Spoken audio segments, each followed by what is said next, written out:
ICC செய்தது தவறு. Champions டிராபியில் நடந்தது என்ன? 2025 சாம்பியன்ஸ் டிராபி தொடரில் இந்திய அணி கோப்பையை வென்ற பிறகு நடந்த பரிசளிப்பு விழாவில். இந்த தொடரை நடத்தும் பாகிஸ்தான் கிரிக்கெட் அமைப்பை சேர்ந்த எந்த ஒரு அதிகாரியும் பங்கேற்காதது மிகப்பெரிய பஞ்சாயத்தாக மாறி உள்ளது.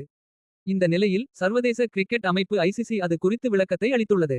இந்திய அணி கோப்பையை வென்ற நிலையில் சர்வதேச கிரிக்கெட் அமைப்பின் தலைவராக இருக்கும் இந்தியாவைச் சேர்ந்த ஜெய் ஷாவும் பிசிசிஐ தலைவர் ஸ்டூவர்ட் பின்னியும் கோப்பையை வழங்கினர். அதனால் இந்த தொடரை இந்தியாவே நடத்தியது போன்ற ஒரு பிம்பமும் ஏற்பட்டது.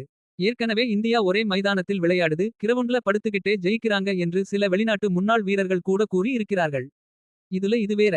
ஏன் சர்வதேச கிரிக்கெட் அமைப்பு பாகிஸ்தான் கிரிக்கெட் அமைப்பை சேர்ந்த யாரையும் மேடைக்கு அழைக்கவில்லை என்ற கேள்வி ஒருபுறம் இருக்க, பாகிஸ்தான் கிரிக்கெட் அமைப்பின் தலைவர் மொஹ்சின் நக்வி இறுதிப் போட்டி துபாய்க்கு செல்லவில்லை என்ற செய்தியும் வெளியானது. இதை பாகிஸ்தானைச் சேர்ந்தவர்களே விமர்சித்து இருப்பார்கள் போல. பாகிஸ்தான் தொடரை நடத்தும் நிலையில் அவர் இறுதிப் போட்டியில் பங்கேற்று பரிசளிப்பு விழாவை முன்னின்று நடத்தி இருக்க வேண்டும் என சுட்டிக்காட்டினர். ஆனால் மொஹ்சின் நக்வி பாகிஸ்தான் அரசிலும் அங்கம் வகிப்பதால் அவர் சில பணி நிமித்தமாக இறுதிப் போட்டியில் பங்கேற்கவில்லை என கூறப்படுகிறது. அதற்கு பதிலாக பாகிஸ்தான் கிரிக்கெட் அமைப்பின் தலைமை நிர்வாக அதிகாரி சமீர் அகமது சையது துபாய்க்கு அனுப்பி வைக்கப்பட்டிருந்தார். ஆனால் அவரை சர்வதேச கிரிக்கெட் அமைப்பு மேடைக்கு அழைக்கவில்லை. இதனிடையே சர்வதேச கிரிக்கெட் அமைப்பு இந்த விவகாரம் குறித்து விளக்கம் அளித்துள்ளது. விளக்கம் என்னன்னா, சர்வதேச கிரிக்கெட் அமைப்பு ஒவ்வொரு நாட்டின் கிரிக்கெட் அமைப்புகளின் தலைவர்களை மட்டுமே மேடைக்கு அழைப்பது வழக்கம். உதாரணமாக தலைவர், துணைத் தலைவர் அல்லது தலைமை நிர்வாக அதிகாரி ஆகியவர்களை மட்டுமே மேடைக்கு அழைப்போம்.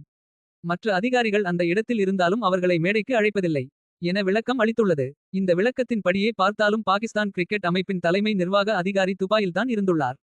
அவரை ஏன் அழைக்கவில்லை என பாகிஸ்தான் கிரிக்கெட் வாரிய அதிகாரிகள் தற்போது கேள்வி எழுப்பி உள்ளனர். என்ன இருந்தாலும் பரிசளிப்பு விழாவில் பாகிஸ்தானை சேர்ந்தவர்கள் இல்லாமல் இருந்தது சற்று வருத்தமாகத்தான் இருக்கிறது. என்னை பொறுத்தவரை ஐசிசி செய்தது தவறு. உங்கள் கருத்தை பதிவு செய்யுங்கள்.